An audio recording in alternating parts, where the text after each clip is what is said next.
प्रिय दर्शकों नमस्कार। हाजिर हूं। आज मैं आपको बताने वाला हूं कि आप अपनी जन्म पत्रिका को देखकर किस प्रकार से पता कर सकते हैं कि आपके विवाह के जो योग हैं वो आपके जन्म स्थान से कौन सी दिशा में बन रहे हैं। बड़े ही आसान तरीके से आपको बताने वाला हूं।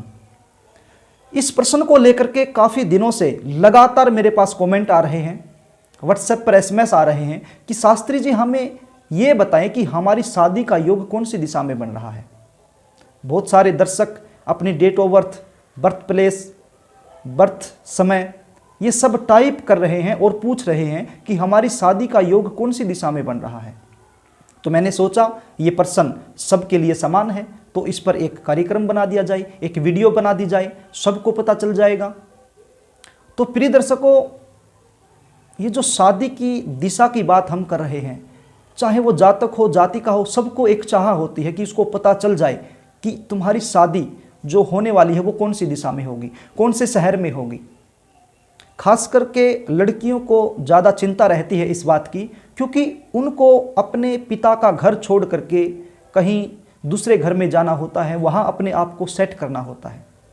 और इसका कहीं ना कहीं एक कारण और भी हो सकता है कि कई लड़कियाँ नौकरी के लिए ट्राई कर रही होती हैं, तो वो सोचती हैं कि यदि हमें पता चल जाए कि हमारी शादी कौन से शहर में होगी, कौन सी दिशा में होगी, तो हम उसी दिशा में नौकरी के लिए ट्राई करें, तो फिर बाद में दिक्कत नहीं होगी। कोई भी कारण हो सकता है। वैसे भी चाहत तो सभी को होती ही है कि पता चल जाए कौन से शहर में तुम्हारी शादी होगी। मुझे भी थी, आपको भी होगी, सबको होती है। तो आज आप अपने इस चाह को पूरी कर लेंगे। आप आसानी से पता कर लेंगे कि आपकी शादी के योग कौन सी दिशा में बन रहे हैं। प्रिय दर्शकों, कार्यक्रम शुरू करूं इससे पहले आपसे निवेदन करना चाहूँगा कि यदि आप चैनल पर नए हैं तो आप चैनल को सब्सक्राइब कर लें, बेल आइकन को प्रेस कर लें, ताकि हमारे आने वाली नई वीडियो का नोटिफिकेशन आपको मिल सके और आप वीडियो आसानी से देख पाएँ। तो प्रिय दर्शकों, विषय पर आते हैं। ये जो सूत्र मैं आपको बताने जा रहा हूं, इसके लिए दो तीन बातों का ध्यान में रखना जरूरी है। एक तो आपको पता होना चाहिए राशियों के नंबरों का, जो अंक होते हैं उनका पता होना चाहिए, क्योंकि आप कोई भी जन्म पत्रिका, चाहे आपकी हो चाहे किसी और की हो, जब उसको देखेंगे तो उसमें राशि नहीं होती, उसमें अंक लिखे होते हैं। 1 2 3 4 5, 1 से 12 तक अंक लिखे होते हैं। तो उन अंकों के आधार पर ही हमने फलादेश करना होता है।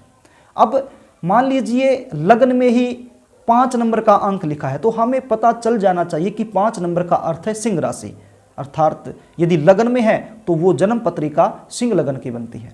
तो इसी प्रकार से हमें अंकों से पता होना चाहिए कि कौन सी राशि का अंक कौन सा है। बड़ा इजली है, आप याद करना चाहो तो याद कर सकते हैं, नहीं तो आप टेबल में देख सकते हैं। उसके बाद आपको पता होना चाहिए कि कौन सी राशि का स्वामी कौन सा ग्रह बनता है, और उसके बाद आपको पता होना चाहिए कि कौन सी राशि कौन सी दिशा को दर्शाती है। ये ज़्यादा मुश्किल नहीं है। आप कहेंगे कि शास्त्री जी अभी तो आप कह रहे थे कि बड़े ही आसान तरीके से समझाने वाला हूं, अब आप बता रहे हैं कि इन 2-3 चीज़ों का पता होना चाहिए, इनका तो हमें पता ही नहीं है। कोई बात नहीं है, आप घबराते क्यों हैं? ये सब मैं आपको लिख करके टेबल में दूंगा। आप देखिए स्क्रीन पर आप एक जन्म कुंडली देख रहे हैं जिसके लग्न में ही 10 नंबर लिखा है। एक जन्म पत्रिका, ये उदाहरण के लिए मैंने ली है। आपकी जन्म पत्रिका में कोई भी अंक, किसी भी भाव में कोई भी अंक हो सकता है। मैंने उदाहरण के लिए ये एक मकर लगन की जन्म कुंडली ले ली है, और इसी के माध्यम से मैं आपको बताऊंगा कि किस प्रकार से हम पता कर सकते हैं। विवाह के बारे में हम सप्तम भाव से विचार करते हैं। सप्तम भाव आप समझते हैं, इस जन्म कुंडली में जहां पर 4 नंबर लिखा है वो जन्म कुंडली का सप्तम भाव होता है, सप्तम घर होता है। तो आपको देखना होता है कि सप्तम भाव में कितने नंबर की राशि लिखी है। अब 4 नंबर लिखा है, अब 4 नंबर देखते ही आपको पता हो जाना चाहिए कि ये कर्क राशि की बात हो रही है। आप टेबल में देख लीजिए, टेबल में बिल्कुल साफ साफ दिखाई दे रहा है। मैंने लिखा है 1 2 3 4 5 6, 1 से 12 तक लिखा है। ये गिनती नहीं है, ये राशियों के अंक हैं। 1 के आगे लिखा है मैंने मंगल, अर्थात 1 का मतलब मेष राशि, मेष राशि के स्वामी मंगल बनते हैं। इसी प्रकार से ये राशियों के अंक लिखे हैं। जहाँ 10 लिखा है उसका अर्थ है मकर, जहाँ 11 लिखा है उसका अर्थ है कुंभ, जहाँ 5 लिखा है उसका अर्थ है सिंह, और उनके सामने उनके स्वामी लिखे गए हैं। और जन्म कुंडली के जो नीचे देख रहे हैं आप, एक टेबल बना रखी है मैंने, वहाँ पर लिखा है कौन सी राशि कौन सी दिशा को दर्शा रही है। चारों दिशाओं के नाम लिख करके नीचे अंकों में राशि दर्शाई गई है। तो आप यहाँ से देख करके पता कर सकते हैं। चाहो तो इन्हें आप याद भी कर सकते हैं, ज़्यादा मुश्किल नहीं है, आसान है।